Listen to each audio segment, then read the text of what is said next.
I'm Brad Leavitt, and welcome to the AFT Construction Podcast. And today we're super fortunate to bring on Erin Witt, who's president of BuildWitt. So welcome, Erin. Thanks for having me. Very, very excited about this.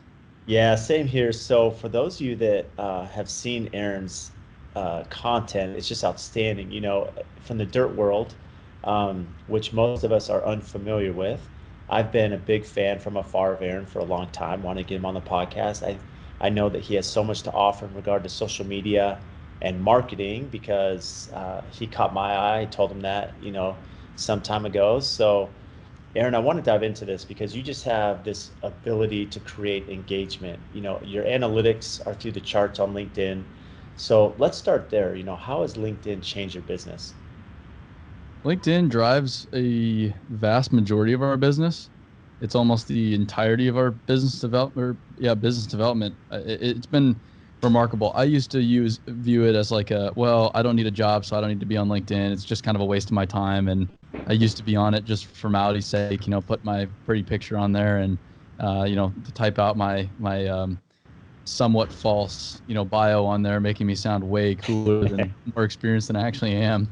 But then I started looking at it as a business tool, and the quality of content is so low on LinkedIn that I thought, well, I have these cool photographs that are doing very well on Instagram. Why don't I start putting this stuff on LinkedIn? And I don't even need to tailor it to LinkedIn. I just need to put it on there. And, cool stuff's cool stuff. It doesn't matter where you put it. And so I started putting it on there, and it gave me the ability to reach a whole new audience. So on Instagram, you're reaching, younger people, 20 to 30, 35. On LinkedIn, I'm reaching decision makers. I'm reaching owners of businesses. I'm reaching vice presidents. I'm reaching, project managers out in the field. And now it's funny because I follow you on LinkedIn, love your stuff on LinkedIn way more than I do Instagram or anywhere else where I have way more views, way more followers, all that. It goes so much further on LinkedIn than anywhere else. And then a majority of our leads now, we don't do any marketing or anything. Everything's social media driven. So they'll come to us, reach out. Hey, I love your stuff. How'd you find us? I've been seeing your stuff for a year on LinkedIn. So they come to us, and we don't even need to sell them on anything because they come to us and say, well, I've already seen all your stuff for a whole year. I'm following along. I know exactly who you are. I know everything about you. And it just totally changes the entire sales process. So LinkedIn's totally changed everything for us. No, I love that you said that. It's funny because I think most people that haven't caught the wave, if you will, social media, and we're seeing it more and people be active on there. But one of the key components that you mentioned, Erin, is the sales side, right? That you can build a personality, you can build a way of thinking. As a thought leader, you can build kind of an ethos there. Like your systems is what you've done as a marketing firm, and so people, you've already done the sell. The soft sell. It's really just a budget. Is there a familiarity? Do we coincide? Our values with that client at the end of the day? And so social media bridges that. It's a quicker way where you don't have to sell yourself. As a hard sell. Yeah, no, I know all this stuff. Yeah, it just eliminates that whole awkward part of the conversation where I have to go preach about what I believe in. It's like, well, we already know, so just tell me how we can work together. It's like, that's all I have to do? Great, okay, let's talk about that. And the funny thing is, look, you're a younger guy, right, Aaron? So here you are, younger, and in our profession of construction, design, architecture, there in the past, at least when I was coming into it, 20 years ago, there was a credence to people that were more senior, had experience, had the look. You're a young face, but social media, you can now show your talent, your capability quickly, and really that age discrimination doesn't come into play. I'm sure you've seen that, especially from the civil side. Oh yeah, and the age has been a problem, and it's also an advantage at the same time, because my age, it's I'm not a peer. So when I'm trying to sell the 50 somethings, they don't even really want to talk to me. But then at the same side of the coin, when we do get in the door and they do trust me, they'll tell me anything because I'm not a threat. And I've talked about that too. And so I've been able to get so much information about companies that that they would never tell anyone else, just because I'm not a threat. Because I'm not a peer, because I couldn't go do what they do. So they'll just tell me anything. Hey, what's your revenue look like? What's your profitability look like? What are the biggest problems you're having in your business? They'll everything about it. They'll tell us because I'm younger. So it goes both ways there. Which is amazing. But getting back to the LinkedIn thing, you made a really important comment there, Erin. You talked about that the quality of content's not good. And the thing I continue to hear with LinkedIn is, when I tell people get on LinkedIn, use LinkedIn, they always look at me and like, I thought that's like a job search or like resume. They don't really understand the platform. And the question I often get, which you already answered, was, well, I use Instagram or Pinterest or whatever platform they're using. Can I use the same content on LinkedIn? And my answer is yes. I put the exact same Instagram worthy photos on LinkedIn, but LinkedIn is more viral. The organic reach on LinkedIn is much stronger than Instagram, much stronger than other platforms I use. And the demographics different. As you said, these are decision makers, they're CEOs, doctors, executives, business owners, salespeople. These are the people you want to be in front of. Yeah, no, and then I just had that conversation with someone 30 minutes ago. Well, do we have to do everything differently? No, just post the same stuff, because if it's a great story, if you're telling a great story, anyone will appreciate it. Like I just said, it doesn't matter where it is. So it doesn't matter if it's a 20-something-year-old kid in the field or a 50-something-year-old executive. We're all people. We all enjoy good stories. So if you're telling good story, it's the exact same thing. And you just said something like the best thing about LinkedIn, the engagement is ridiculous. I don't know, like 10,000 followers on LinkedIn, but my posts will go get hundreds of thousands of views very, very regularly. And it's just way higher than Instagram, Facebook, anywhere else, just way beyond what I can do anywhere else. It's so weird that you say that, because I check my analytics very often, right, throughout the different platforms. And when I look at Instagram, for example, I did a static post, which for those listening, static post, some still photos, and it was a carousel. So they're like 8 photos. On Instagram, it did pretty good. They're like 600 likes. It reached like 8,000 people. I look on LinkedIn and it's like 75,000, right? Yep. And I have more followers on Instagram than I do on LinkedIn, similar to you. But what's amazing is it can go viral, even the views. And I've seen that with your content, because you'll post something there and then quickly, I mean, the likes and comments, which spending as much time on LinkedIn as I do, I can only imagine the analytics that you're seeing that I'm not seeing, right? How these are taking off. Yeah, and it's for a few reasons. One, you can share stuff on LinkedIn. You can't do that on Instagram. So people share a post of yours and then it goes to their entire network, which then shows their whole network your content, and boosts engagement way beyond what you can just scrolling on a feed. And then two, LinkedIn's business model is different than Instagram. Instagram is all based on advertising, all based on Yep. this algorithm, all based on showing people stuff. LinkedIn, they don't really make money that way. They do make money on advertising, but they make more money on the job function of it, the premium profiles, this and that. So they don't need to rig the system in their favor. So they'll prioritize good content because it helps get people engaged on their platform and make them more money. Whereas Instagram, they get to rig the system however they want to prioritize the advertising revenue. And so that's why there's a lot more natural engagement on LinkedIn now than Instagram, and it's only getting worse on Instagram and Facebook, driven by the ad revenue model. I love that you said that, and I think you hit some points that probably most people listening didn't even realize, is that most of us understand the pay for play model, or we've heard that, and we know how the algorithms change on Instagram and these other platforms. And, they're manipulating what their users are seeing, even those that follow them. But what you hit on the head that I really love, Erin, is that LinkedIn's different. They do have the premium that you can purchase, and that's really, especially for people in sales and stuff, it's an easy way where they can direct message inbox, as they're reaching out and soliciting, so LinkedIn has a revenue source. It's almost like Costco. You pay to be a member, so they have that revenue already just to be a Yep. member of Costco. Well, LinkedIn has the same thing to be a premium member, plus the job posting. I did a job posting, and there's a cost there through LinkedIn, to advertise, to find that demographic, to find the hiring. So there's revenue sources. So they're not trying to manipulate me as the user, but what they do reward is someone such as yourself, Erin, that's putting out good content, that's engaging. People are going to use that now and follow it and get on that platform. They're going to get on their LinkedIn and say, "What's Erin posting now?" And it's catching their eye, Exactly. and so that they're going to reward you for that. 100%. Yeah, and I guess the other key point too, and I think you know this as well. On Instagram, the competition's a lot higher for storytelling quality. That's why I started telling stories in construction rather than, when I started BuildWitt, I was doing I wanted to use social media as a tool. That was the entire premise. That's why I began this whole journey in the first place. I wanted to use it as a tool. So I started evaluating my life. What are the unique stories I can tell, and how can I tell those stories? So the first natural one I went to was hiking, traveling, nature stuff. But then you go on Instagram, holy smokes, there's millions of people on there that are way more talented than you, doing way cooler stuff. It's much more competition. And then I looked at construction. Well, no one's telling a good story here. So I could implement these amazing storytelling techniques to an industry that has no storytelling, and I can go dominate. And that's why we took off so fast when we began.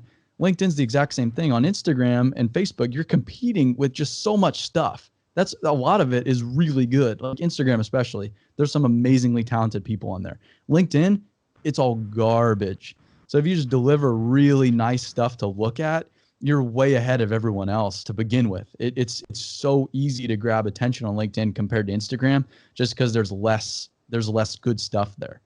It's amazing you say that, because on Instagram it's so competitive. I mean, the photography, the storytelling, the emotional journey, which are all these key points in marketing, right? They're all so well done and very professionally well done. But you go to LinkedIn, and that's the biggest issue. Most people, you have no idea what their job or career is from their posts. Like, it's not even related. And so it's totally open to conquer, if you will. And that's what you've done. And I love how you talked about starting your company. I mean, I think I was similar, where social media just became a tool, a resource to document, to storytell, to show, a little bit about our company without understanding that it would become a life of its own. And I'm sure you've seen that all of a sudden it takes off, and now you have a whole nother enterprise that's really changed and transformed your business. Yeah, no, it's done nothing but wonders for us. And it, like I said, it drives our business. We have millions of dollars in sales directly correlated to LinkedIn. 100%. It's derived from LinkedIn in some way or another. So I view social media and posting on LinkedIn daily, posting on Instagram daily as just an essential business task. It's like accounting for me, or it's like brushing my teeth. Like I need to do it. It's an essential part of my business. I've made those two correlations. So even when I don't want to do it, I do it because I need to do it to continue growing my business. I love that you said that. So most people always, the common theme is that, Brad, I don't have time to post. Like I'm too busy. Yeah. And when you said it's brushing my teeth, right? This is such a part of life, like, and my business. I have to put it on there. And the advantage of it that you've done so well. I mean, it's funny. We've been connected, I don't know, a couple of years now, probably on social media, on LinkedIn, Erin. Have yet to meet in person. Yet there's a personality, an appreciation for each other there. But what's funny is you've never sold me. Like, I've never had you sell something to me. You've never reached out. It's just your product, your content is doing that. And that's that soft sell that people don't realize. It's such an asset for you, Erin, that most people don't realize that they can optimize for their company. Yeah, well, when it comes to marketing pisses me off because everyone's after that like secret formula. And it's like, what secret formula? Like all these tricks and to game the system, and you need to, manipulate the algorithm this way and do paid advertising this way. And this, it's like, well, if you just took all your energy and time that you're wasting on this nonsense and focused on just telling a good story, you'd be way more successful. That's all we do, is just tell good stories consistently. That's it. There's no tricks, no nonsense, nothing of the sort. I don't believe in any of that, and I don't understand any of it. So we don't mess with it. We just tell good stories. That's it. It's just telling a consistent story. And with my social media specifically, I try to just be me. So as I learn more about myself, I just try to present myself as me. Do I get in trouble for it all the time? Absolutely. I get chewed for it all the time by some big companies that don't have senses of humor. But but it's what I have to do. And so when I talk with someone like you, like this is a natural conversation. We've never met each other in person, yet I know who you are, you know who I am.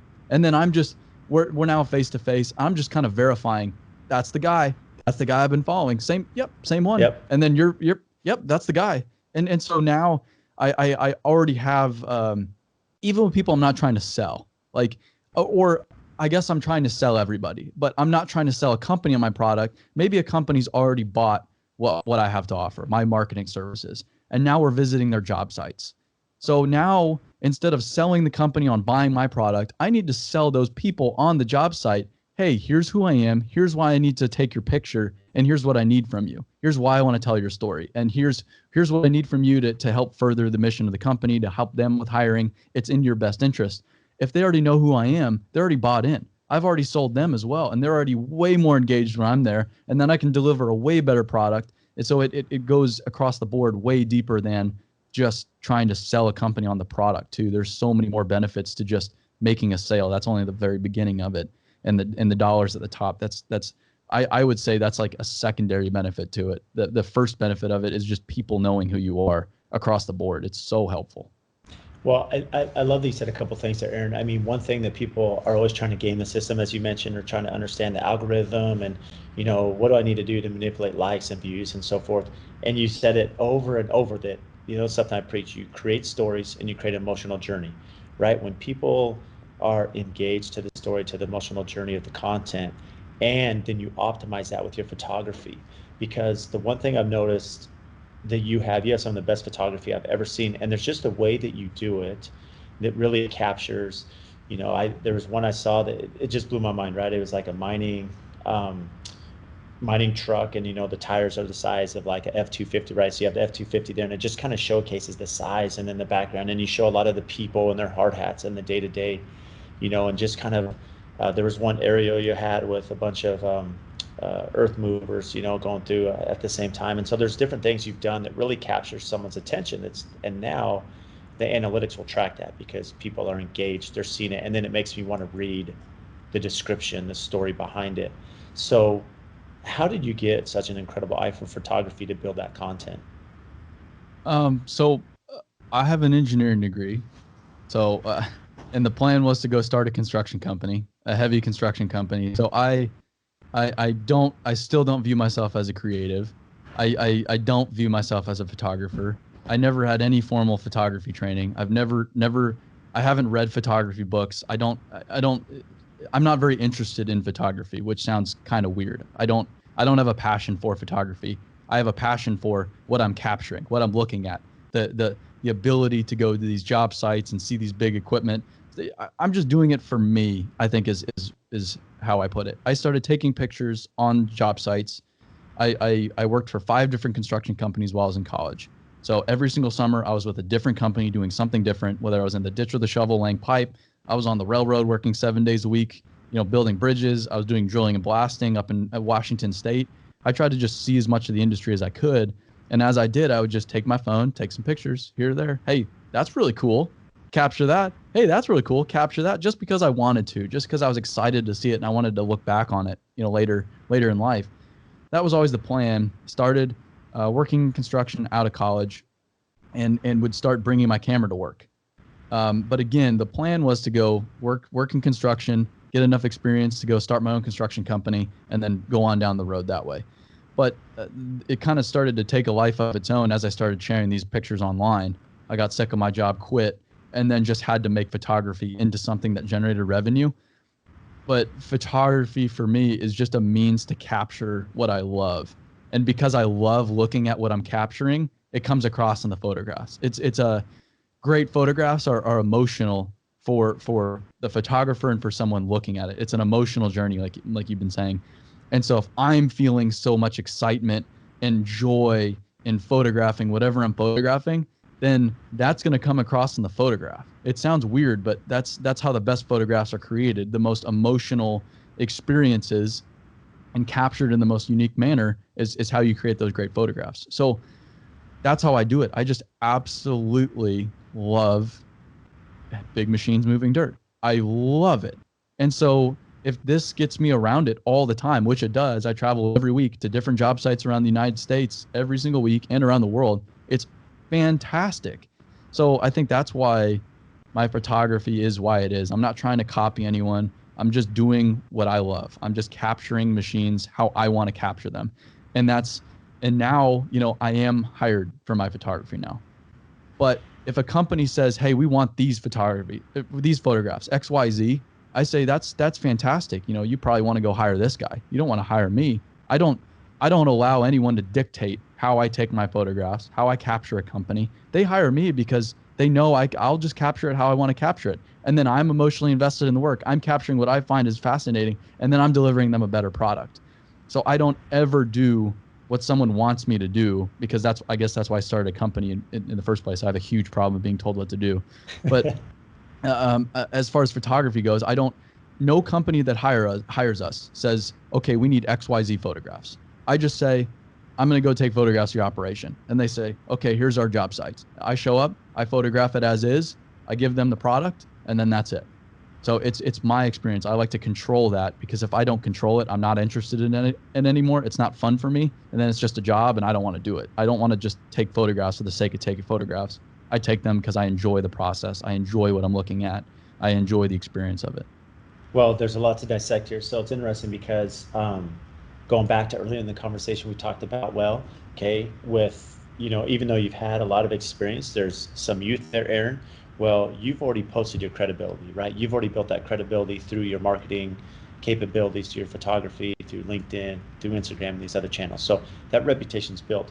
And now you become a disruptor, right? So one thing that most of us, and going back to LinkedIn, I'll see when I post photos of rough construction, whether frame stage or concrete, or at excavation, as you're doing, those really go hybrid. I mean, they really take off on LinkedIn because people don't see that. They're just not accustomed to that world. Yes. And Instagram doesn't do as good. The finished photo of a beautiful kitchen, that's great, but those photos of that, just that blue collar hard work, it just goes viral. And I know you've seen that too. And even myself, I've been in the industry my life. I've never worked on railroads, drilling, blasting, some of the stuff that you've done working for these firms as an intern and through college. And so what you've done is you've created kind of an investigative and you're disruptor to the industry in the sense that you're showcasing behind the scenes of stuff that most of us have never seen. And by capturing that with good photography, now it's created a desire for people to follow more and engage, which is what these companies are hiring you for. They want to increase their reach, increase their notoriety, and you've done a great job doing that for them. Yeah, and I try to make, our industry has never been shown off before, which is why there's a huge workforce problem, and I'm sure we'll get into that. Yeah. But I'm trying to make it digestible for just the normal person. So I don't really tailor things to somebody that knows everything about excavators, for example, because I don't know everything about excavators. I'm just a kid. I've never been an operator before. I'm just learning about this industry from my lens. So I'm just sharing everything from my perspective, very genuine, not trying to act like an expert or anything of the sort. But I try to make the storytelling really digestible. Like you just said, the big truck tire. Okay, big truck tire, that's cool. But a big truck tire next to an F-250, you've seen an F-250 before. So you can say, okay, I know an F-250 is this big, but holy, yeah, that is ridiculous. And so now you can kind of understand how big this stuff really is. And I always joke, like, I want my mom to understand my photographs. And so when my mom says, wow, that's an amazing photograph, she doesn't care about mining. She doesn't care about construction. She knows nothing about any of that, but she's still bought into the work. Not, and I like to think it's not just because I'm her son. So there is some bias there, and I do have to be realistic with that fact. But I like that she can understand the photographs. She can understand what's going on because I try to break it down so anyone can understand it. Even if they have no interest in being involved in the industry, they at least have an appreciation for it because everyone depends on it. Everyone depends on construction. Everyone depends on mining. You can't go anywhere without it. It's an essential part of society. Very, very essential ground level parts of it. So at the least, I just want to generate an appreciation for what these industries do for people. No, I love that you said that. And it is essential. And you've really created this amazing, this brand where it's engaging. And going back to your comment, you kind of alluded to this, was about the labor shortage, right? One thing that continues to be a topic of conversation in the last few years throughout the country is labor shortage, having good people, hiring, especially after the big recession we had in 2008. A lot of people left our industry. And what I've seen, I see that growing. I think that social media has really helped create not only a need, but just a desire for those to say, hey, I want to get into construction. I want to get into design. I want to get into architecture. They see the value. They see that they could have a good career, and it's fun. It's not sitting behind a desk. They can be out. They can be in the field. And what I love that you're doing is that you're actually making this a priority. So, how is your firm assisting with the labor demand, especially in the dirt world? Because I think the dirt world is one of those most impacted by a small labor force. Yeah, and you're probably very aware of the struggles right now. It's not just the dirt world. It's blue collar in general. So you're dealing with all sorts of trades, I'm sure, and they're all facing the exact same problem. I've just focused on the dirt world because it's what I love. So hey, I want to stay in this lane. I love this industry, and I just want to stay here for now because there's a lot of room to grow. But what we do, I guess the problem is, so society has been sold to this concept of go to college. That is the way to a prosperous future. It used to be the case. Not many people got degrees. That was the way to go become a lawyer, doctor, engineer. So yes, if you still want to become a lawyer, doctor, engineer, do you need a college degree to do those jobs, legally speaking? Absolutely. Do you need a degree to do anything else? No. But college has done such a remarkable job marketing this concept, and then the government's bought into it, everyone's bought into it, where college degree equals success, that they've overvalued higher education. They've overvalued white collar, banking, tech, real estate. They've overvalued these professions, and then they've totally undervalued work. And they've sold the mentality of, well, you can just use your brain. You don't have to use your back to make a dollar. But they forgot about, well, okay, but that's great, but it's a pretty essential thing. You can't just eliminate hard work. It doesn't work that way. Our society doesn't function that way. People still have trash. People still drive on roads. People still fly on airplanes. People still shower in the morning. How do those things function? So we have created a business around, first and foremost, creating an interest in the blue collar industry, and then showing people pathways into the blue collar industry. So companies hire us because, hey, we're struggling to find people, just like everyone else is. How can we do this better? How can we tell our story? How can we get it out there? How can we educate people about the opportunities here? Because there's a huge perception problem. There's, again, people just think down on the blue collar world, but the happiest people I know work in the blue collar world. Okay, so if it's such a terrible place, then why are these people so happy? It's because they're proud of what they do. It's because they're serving an essential part of society. It's because there's camaraderie out there that just isn't anywhere else in society. It's because they're outside every day. It's because they're working hard every day. Humans want to work hard. Imagine, like, anyone, what are you most proud of in life? It's what you've worked hardest on. It's a direct correlation. So that's why they enjoy it. Are there big problems to the blue collar industry too? Are people treated just horribly? Absolutely. And those are the problems we want to fix too. So we're hired on by companies to help tell their stories, get more people hired, grow their businesses. So we're, our primary business, marketing agency for heavy construction, mining, period. We don't do home building.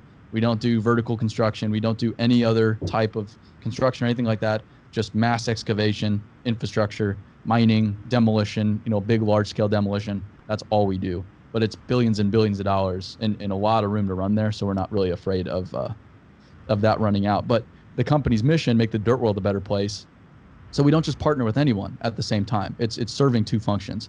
It's not, just anyone comes our way. Great. Let's just make a sale and let's do it. No. It's, hey, let's get to know one another. Because I want to make sure you're the right fit. I want to make sure you're already treating your people right. I want to make sure you're already investing in people. I want to make sure you're already sharing about your business, because I don't have time to mess around trying to convince people of this new future. I just want to partner with those future businesses and then help them grow. I think there's a huge transformation going on in the infrastructure world. These old school businesses, their old school model of just, hey, bring people in, use the hell out of them, and then discard them and find new ones. It just doesn't work anymore. The labor market doesn't function like that. Their business model is flawed at a very fundamental level. So it's either change or die. And so I think a lot of them are going to die. A lot of these new companies are going to come up, take their market share, and we're there to help those new companies, and in turn make the dirt world a better place. So that's how we function. Man, Aaron, I have so much to dissect here. I mean, I couldn't write notes fast enough, right? So it's funny. I mean, we're not going to make this political.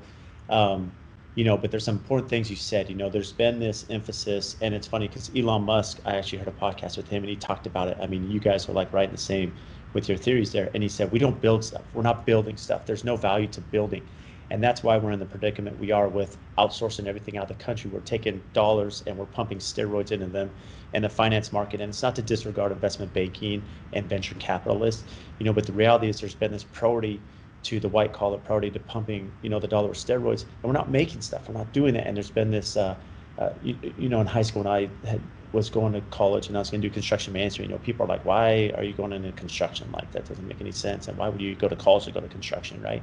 And the reality is, like, I talk to people about this, that, there's been this, as you said, there's been this buy-in from universities, from the government, and everyone, you have to go to college, you have to go to college. Well, in some instances, yes, and did it catapult me? Yes. But I look at it now, some of my best people that I work with and that I have employed with me are not college graduates, right? I mean, in our field, there's other ways to get around that. And so there's this human side to what we do, where I see my team, people ask about culture. Well, there's a lot of pride in social media that my team can see the things we're building, and they can see, be part of that. And they can drive by a project that they worked on and said, hey, I worked on that, I built that, right? There's this, the satisfaction that comes from that. And people in the blue collar world understand that there's something about building things that just brings joy in that hard work, as you mentioned. And so, what I love that you said too, is you had talked about, well, either you get on board or you die as a company, because what's happening is there's been this burnout, the high turnover for these companies. So now what you're trying to do, Erin, is you're trying to inform and teach these companies that, hey, okay, there needs to be some company culture, there needs to be training, there needs to be some benefits to employees, a pleasant workplace, the camaraderie. And if the company has that ethos, that mentality, then you're on board, you're going to join ventures with them. Yep. Yeah. And I'm not trying to tell these companies, hey, you need to spend more on your people and make less money. I'm saying spend more on your people, invest in your people, and you're going to make way more money, because now your people are going to be happy. Now they're going to want to show up to work. Now you're going to have a better culture. Now they're going to be more productive. It goes hand in hand. They're both directly correlated, but everyone's so damn concerned about their spending right now, and just being so tight-fisted in this industry. We don't want to invest anything. And in fairness, they haven't had to.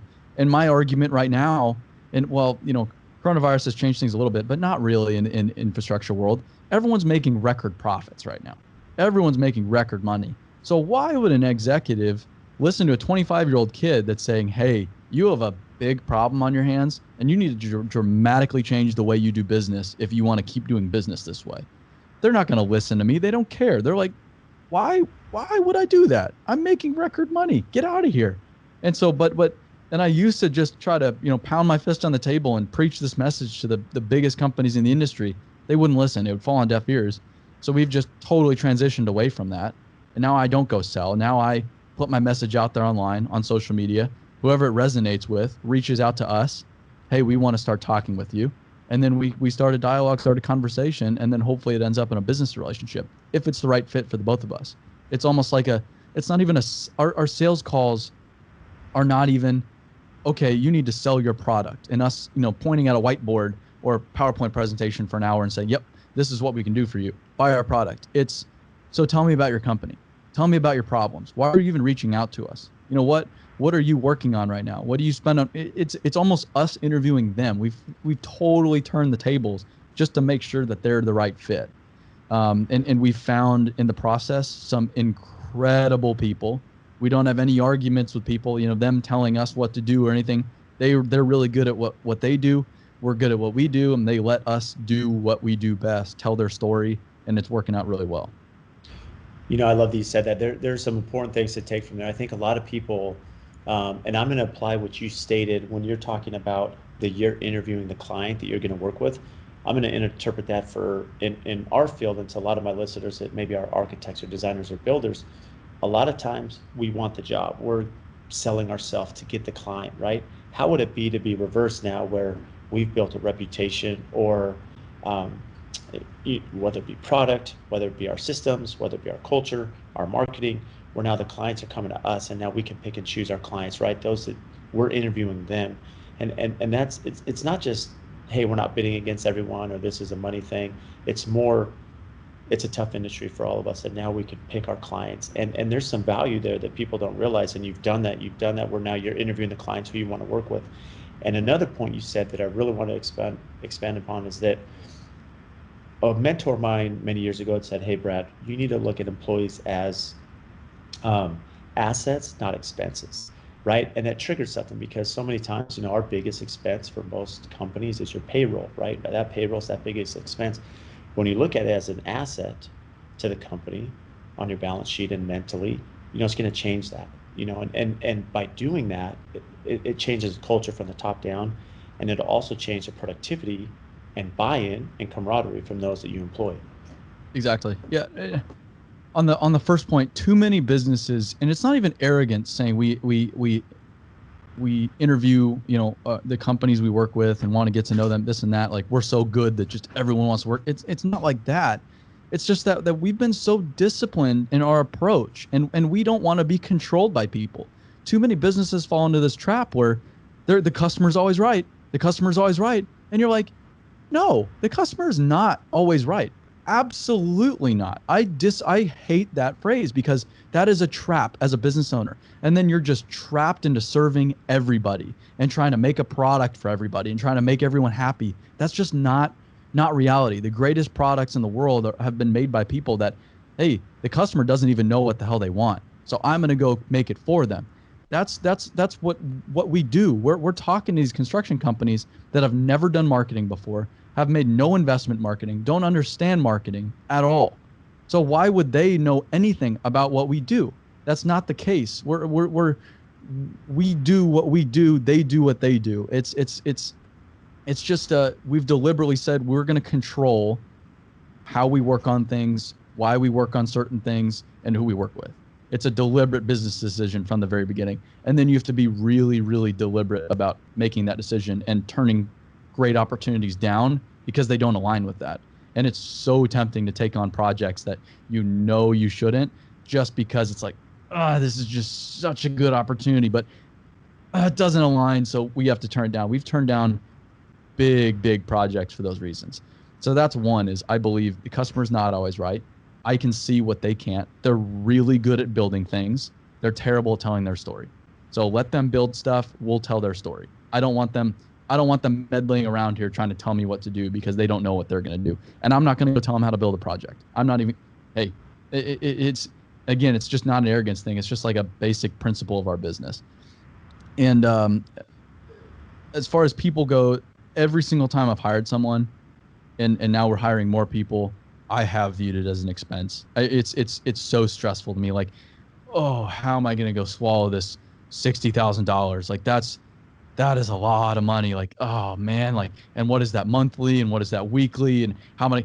But then they come to work for you, and then they start delivering. You're paying them 60. They start delivering $200,000 in value, and you're just like, what was I worried about? Like, that was the stupidest stress I could have put on myself. Like, this was such an enormous investment. They're delivering so much value. They're giving us so many more capabilities than we didn't have before. And then once you start kind of just reframing things like that, it makes it so much easier. But I think the natural thing as a business owner is just to look at your payroll like, this is ridiculous. This is a joke. Like, why am I spending so much money? But then if you just reframe it like, this is the best investment I could make in my business. I just said it yesterday.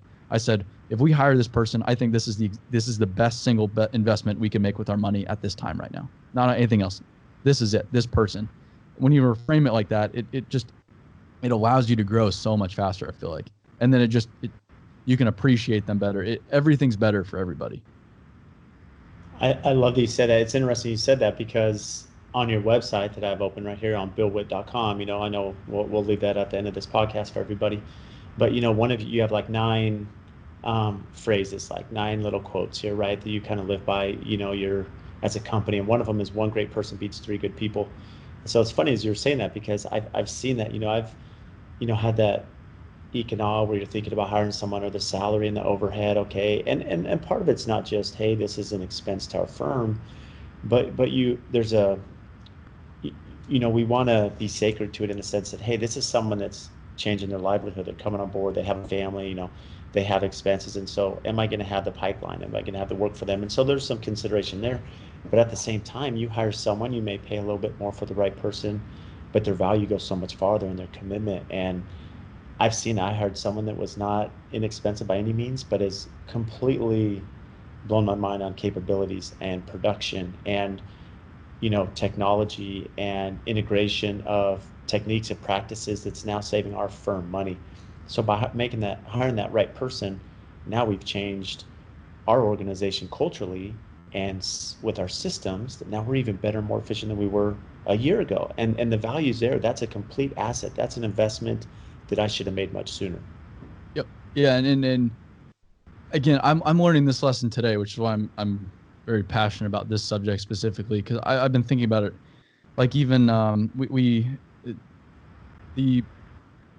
I hired a marketing executive, Dan. He was the VP of marketing for a really big construction software company, and I actually worked for that software company for a few months. I reported to him. He left the company for the same reasons. We started working together, trying to just figure it out. And then after a year and a half, he said, "Hey, I can go make a lot of money. You know, I was vice president. Like I'm knowledgeable.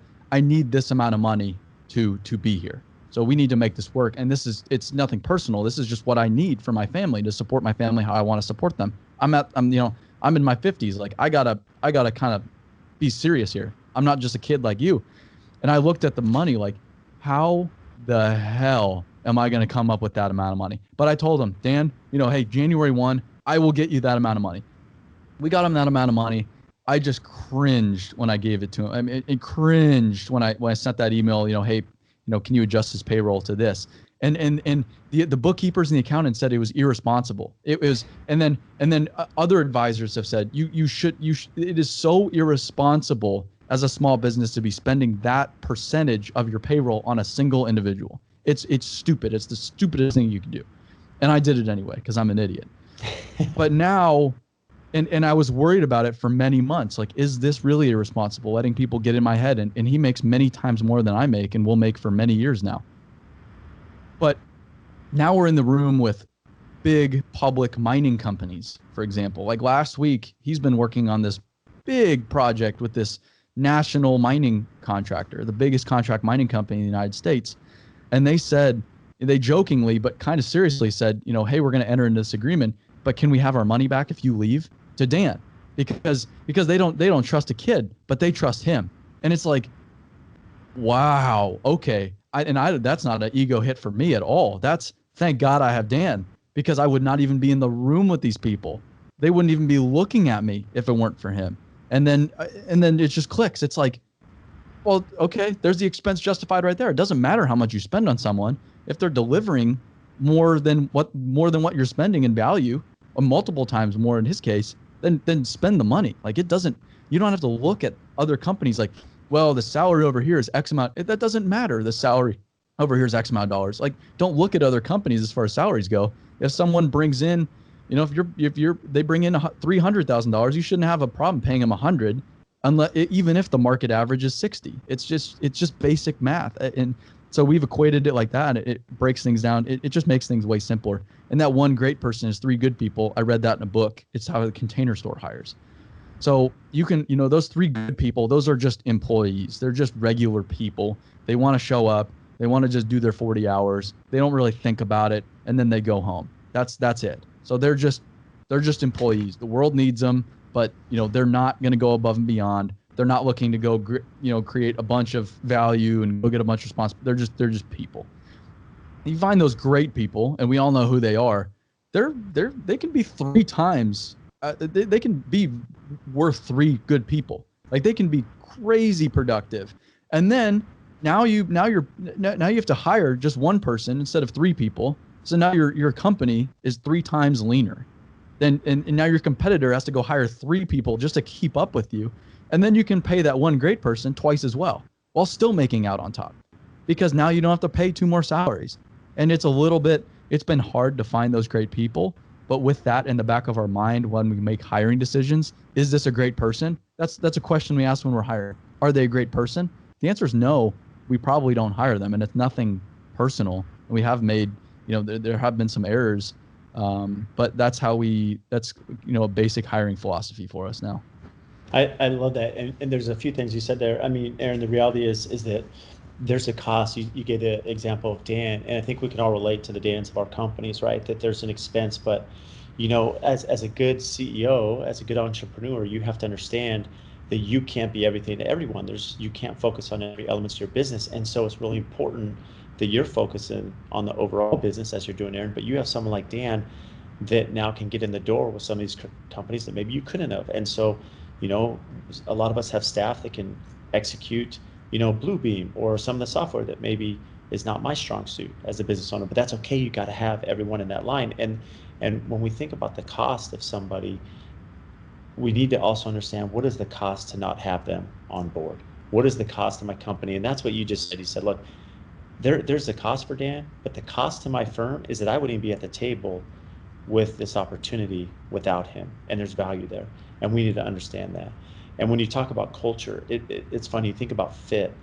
And just last week on the podcast, I had Jeremy Andrews, the CEO of Traeger, and he, had, from building companies and private equity and been through it so many times. And he just over and over, even offline, told me, Brad, like, if you have the wrong people on board, you have to cut ties. Like, even if they're talented at what they do, culture is so important, and there's value there. And there may be an expense to having the right people and the right culture, or maybe lack of experience, but you can train experience, you can train systems, you can do that. You just have to have the right people on board. Yep. Yeah, I've had to learn that lesson recently. We've just had some people that just, nothing against them. They're just not fitting here. And we've tried to be patient. We've tried to give them as much grace as we can, and it's just not working. And then it gets to a point, and I kind of framed it this way, like, it's disrespectful for me to keep them on board when everyone else is where they need to be, and they're not. And so I can't do that to the team. And then Jocko talks a lot about this in the military. The mission is everything. The mission is more important than any one person here, even me and anybody. So we're mission driven. So if someone's not, rowing the boat towards that mission, they either need to correct or they need to get off the boat. And because you're jeopardizing the mission, that's more important. So and again, I'm a 25-year-old kid. So do I really know what I'm talking about? No, but I'm starting to learn some of these lessons now, and they're painful. It's hard pills to swallow. Like when we've had to get rid of a few people, it's just like, those are probably the worst days of business so far. Having to have that conversation with someone like, listen, this just isn't working out. I'm sorry. We have to go in a different direction. It's been terrible. I don't enjoy it at all. I don't, like some people, I guess, in the traditional business world, it's like a thrill firing people. It's just like, it makes me sick to my stomach. It's the last thing I want to do. Is that but you have to do it to further the mission. And when I reframe it like that, like, the mission is everything. We need to accomplish this mission, make the world a better place. And if we fall short of that, like, because of someone that's hugely irresponsible on my part, then it makes the decision easy, I guess.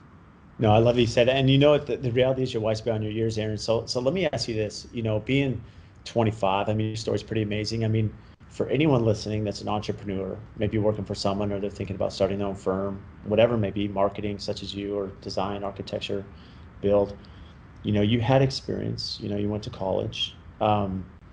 What made that change? Were you always an entrepreneur? I mean, what made you take that jump to say, I know where I need to be. I know where I'm going to be successful. Here's my passion. I mean, how did that evolve? I grew up in Paradise Valley. So you're probably pretty familiar Real with Paradise close. Valley. Yeah. It's not a rough part of town by any means. My dad's a tax attorney. I grew up going to Phoenix Country Day School, and I used to be afraid to say all that because I don't want, people will use it to discredit, accomplishments. And, well, your dad just pays for everything. I get that all the time. It's like, it's like, really? My dad tells me, don't even look at me for money. Like, it's exact opposite now. But he put me in a really good spot where I got to grow up around very powerful people, and everyone's dad was somebody, and everyone's dad was doing something different. So one was a surgeon, the next was a home builder, the next was an automotive, CEO, the next one was a big corporate, Fortune 500 CEO. They were all totally different, different personalities. And I got to go to, my friends' houses when you're a kid, and you just grow up around these guys, and you get to see how they act, and then you get to see how they live, and not even how they think about business. I didn't really pick up on anything business because I was a kid, but you just got to see how they talk to people, how they thought, what time they woke up in the morning, how they talked on the phone, how they ate their cereal, just simple stuff. I saw that world. I grew up in that world. It's like, I want that world. I graduated, after high school into college. My dad was like, he kind of patted me on the back. Hey, you've seen that. You can go get it. You have every damn tool possible. And he handed me a lottery ticket. Like, all you have to do is just cash this thing in, but you have to cash it in. And so he gave me that upbringing but then didn't really give me anything after that. Like, if you want it, you go get it. So I saw that side of the world, and it's like, that's a pretty, like the houses you build, for example. I want one of those. Like, holy smokes, a kitchen that beautiful, like beautiful gas range with a griddle and 8 burner. I mean, oh my gosh, that would be incredible. I'm sick of this electric stove. Well, how do you get it? You get it with money. And so that was kind of the initial motivator. And I just have the personality. Like, I don't like being told what to do. I don't like conforming. I don't like, like the whole mask thing right now. And this isn't even political. I'm more willing to wear a mask when someone says, you don't have to wear a mask. Like, it's recommended. But as soon as someone says you're required to wear a mask, I just want to look at, hey, screw you. Like, you don't tell me what to do. Like, it's just like, I don't even know what it is. It's sometimes problematic. Like, I just don't want to be told what to do. So the plan was always to start a construction company, and I was going to do it like when I was 30, but I went to college, graduated, got a construction job after school, was managing work, then went down to a software company only 4 months later because it was, an opportunity to potentially change the construction industry, with I Build America, promoting blue collar workforce. 4 months in, I just had, fundamental disagreements with the CEO who was running the program and paying for the program.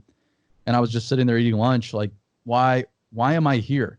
I didn't go into work that day thinking I was going to quit my job, but I was sitting there at lunch on, a Tuesday, like, why am I here? I don't like it here. I hate coming into work. I dread coming. I don't need to do this. I can just go figure this out on my own. And then I had there was no side business, no money, no business plan. I just quit that day, went into Dan's office. Hey, I'm done Friday. Moved back home. My dad didn't have to pay rent, and then just tried to create a company from there. So I guess it's partially, I was put in a really, really fortunate place where I got to see success at a very intimate level, because a lot of people go their whole lives never even seeing that, never even understanding, never even meeting someone who makes $1 million a year, for example, and they're just the enemy. Let's go get the rich people. They don't even know the rich people. They've never met a rich person. So I got to see those people, and then I just have this internal drive, like, I just want to go out and get stuff. Well, it's interesting you say that. One of your, again, with your website here, excellence is a habit, right? And you alluded to that the people that were successful that you were exposed to, there were habits there. There was, whether it be minimal sleep, right? Hard work. There's a lot that coincide there, that excellence is a habit. And even more so, I mean, just going through your resume, I mean, you had a lot of experience working for big firms, right? And you've worked, as you mentioned, around the country. And so you've had this life experience, you've had these things kind of fall into place. And so you had the experience, you had the understanding, you understood excellence as a habit. And there's, there's something to be said with schedules and hard work and organization, right? We all need that to be a successful business owner. So how did that kick off? I mean, okay, you're exposed now to marketing and to, you're working for that software firm. So how does that come into play now? How does BuildWitt now take off to where you are today? Was it through social media? What was that first step to really start building that little enterprise you have? Yeah, social media has always been a big piece of it. So it's just, we started small. I just started reaching. Actually, it wasn't really people reaching out to me, to begin with on social. It was just targeting people online. And it's amazing how accessible people are. When you want to find someone and talk to someone, you can. You just have to do enough Googling. Everyone's accessible on the internet. So Instagram, LinkedIn, I started out by, hey, that's a cool company. They have a sweet excavator. I've never seen one of those. Hitachi 1200. That thing is cool. And holy smokes, it's in San Diego. That's only a 6-hour drive from me. I can just get in my car and go and message this company. Hey, this is my name, Erin Witt. I love this industry. I just want to come out and take pictures of your Hitachi 1200. Here's some of my other pictures. Can I do that? The amazing thing is, in construction, a lot of like the Instagram accounts, for example, are run by the guy, are run by the business owner. They are. So you just send a DM to them, and then you get the owner of the company. Yeah. So, and anyone can send a DM. So I just would send these companies, direct messages. Hey, this is who I am. With no expectations, not trying to sell them anything. Just, I'm just a kid. I love what you guys do. I want to come see it. And then from there, hey, potentially this could work out down the road. And they'll, oh, now I'm curious about this. Who is this kid? What does he do? So what do you do? Oh, well, I just started this company, and I can come out and take pictures for you and put it on social media. And this is why telling your story is important. This is what I believe in. And it in the beginning, and it still is now, but a lot more now is selling our capabilities than me. It was just them buying me. I was just genuinely sharing my story with them, genuinely sharing my excitement with them, genuinely sharing my vision for the industry with them. And it wasn't even formed then. And it still is forming. It's a lot further along now. And they just bought into it. And then, I started with, I can take pictures for you. And I wasn't a very confident photographer at the time. I'll take pictures for you. Great. I started taking pictures of you. Hey, our website sucks. Do you do websites too? Absolutely, I do websites. And then my next call after I hang up with them is, hey, Dan, we need to build a website. Do you know how to build a website? Nope, I don't know how to build a website. Well, I don't either. Can we find someone that knows how to build a website? All right, let's go on the internet and find someone. And then we found someone to build a website. And now we create websites. And then, hey, your branding sucks. Like, your logo is horrible and you have let's clean this up. Let's talk about this. Or, hey, you don't really have a higher purpose to your company. Everyone's just showing up for a paycheck. Let's sit down with the executive team and talk through your business. Why do you guys show up to work every day? What's that higher purpose to your work? What are your values? How do you operate your business? How can we communicate these? So now we do branding. And so we've just evolved as we've gone on by serving them as well as we can, doing the right thing, just trying to do business very honestly. When we screw up, hey, we screwed up. This is what we thought. It didn't work out this way. We want to make it right. Or, hey, we have this new service. Can we just try it out on your company? I don't want any money from you. So there's no downside here for you unless we really screw something up at your company. But can I just start messing around with your HR system and try to give you a whole new HR system? Because we're driving all this traffic to you and your new website and your marketing's great now, but you have no system to process anybody. So why did we just do all this if there's no system there to actually process applications and hire people? So that's a problem. Let's go solve that.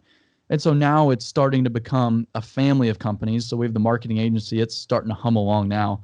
A family of companies serving different functions for the exact same customer base.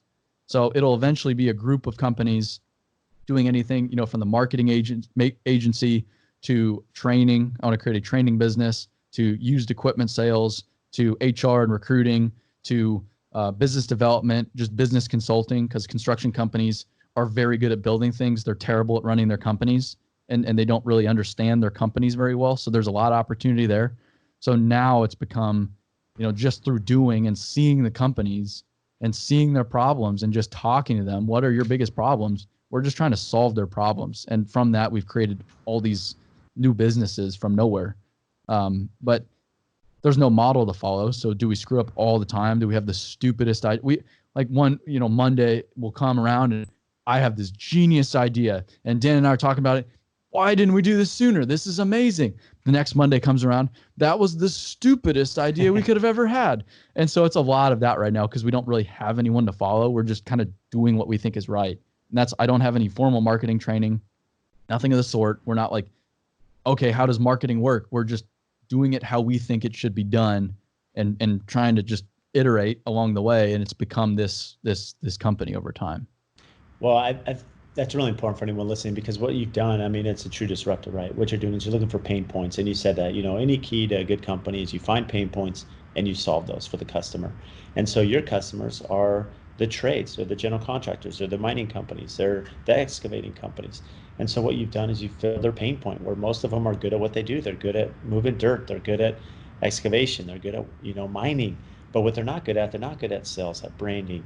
But what I love is your company evolves. You're always looking, where can we fill a pain point? Okay, maybe it be job hiring.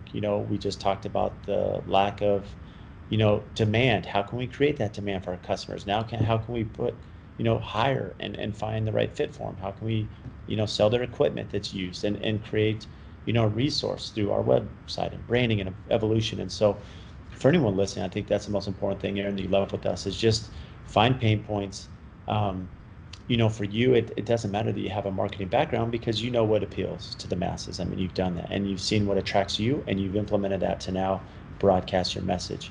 So what's exciting? You spent a lot of time with me and gave some great insight. I just really appreciate your time here. And so what's next, exciting, upcoming for BuildWitt? Right now, well, I moved to Nashville a few days ago. Oh, you did? Are you in Yeah, Nashville now? yep, I'm in Nashville now. Yeah, so that's a big piece of the puzzle right now is moving to Nashville and getting an office. I've been working out of my apartment for 2.5 years now, and it was great when it started, but now we have full-time, part-time, 25 people, and so it's starting to become a monster. So I need to go create an office and start creating a community and start hiring locally in Nashville. So that's a big piece of it, and I guess we're just to the point now. Our company's kind of become a legitimate company. So it's not just like hey, we're just having fun. Like we're doing company stuff and wow, I just got a huge check in the mail. Like this is sweet. It's like oh man, this has kind of become a hungry monster now. And oh man, there's like laws that we need to be following as far as our hiring practices go. And oh geez, like we might have a very serious tax problem. So it's we're spending a lot of time just creating processes, trying to iron out the wrinkles of our business. And I guess the big push into next year will be we created a hiring platform called BuildWitt Jobs. And it's we looked at Indeed, we looked at ZipRecruiter and asked, hey, how much are you guys spending on this stuff? And a lot of the companies we work with, $50,000, $100,000 a year. They were just spending $100,000 a year on this with nothing in return. But they were like, well, it's the only option. We have to go spend it. We have to do something. It's like, well, why don't we just create a platform specifically for the dirt world for hiring? So we've been kind of doing that in the background for a while. And now as we're towards the end of the year, we're going to invest, a few $100,000 into it, create a legitimate software and real platform out of it, and then roll that out very aggressively next year across the entire industry, monetize it, and really start, creating a whole business and team around that. So a lot of exciting stuff in the works. It's pretty cool and it's just, I wake up every day like, how did this all happen? Because I did not see any of this coming. But it's just like, it's one day at a time, just kind of on the roller coaster and, just, all right, what's around the corner there? What trying to do my best to anticipate what's ahead, but it's just a wild ride every day right now. No, that's so amazing, Erin. And it just shows the hard work, right? Calling up someone in San Diego saying, hey, can I come photograph it, and now turning that into business, right? There's a lot of development and entrepreneurship. I mean, it's a true success story. So can't thank you enough for the insight. And where can our listeners find you? So at BuildWitt on Instagram, Facebook. So just BuildWitt, BuildWitt.com, BuildWittJobs.com is the hiring platform. I'm on LinkedIn, Erin Witt. Don't follow me if you don't want tractor pictures on your feed every single day, because if you do, you'll get them on there. But I try to make it exciting and fun. So I'm all over the place. And then we have a podcast too called Dirt Talk, where I talk with most of the business owners we work with. And, hey, James Milburn of Milburn Demolition, how'd you do this? Like, where'd you start? Like, why even start a demolition company? That's kind of a stupid thing to do. Like, what were you even thinking? And we just talk through in a very honest manner just how people have created these new businesses, what the problems are in the dirt world. And it's all focused around our mission, make the dirt world a better place. Well, I love that. And what's the podcast again, if they're searching iTunes or Spotify? Dirt Talk. Dirt Talk. So yeah, by BuildWitt, or if you search BuildWitt on anywhere on podcasts, you'll find it. But the problem is I didn't really think about the whole dirty talk side of things. So you will get a bunch of sex podcasts. Oftentimes you search Dirt Talk. So try to find the construction and mining related one. Well, you're awesome, Erin. I can't thank you enough for making time. Really appreciate it. Yeah, thanks for having me. This is awesome.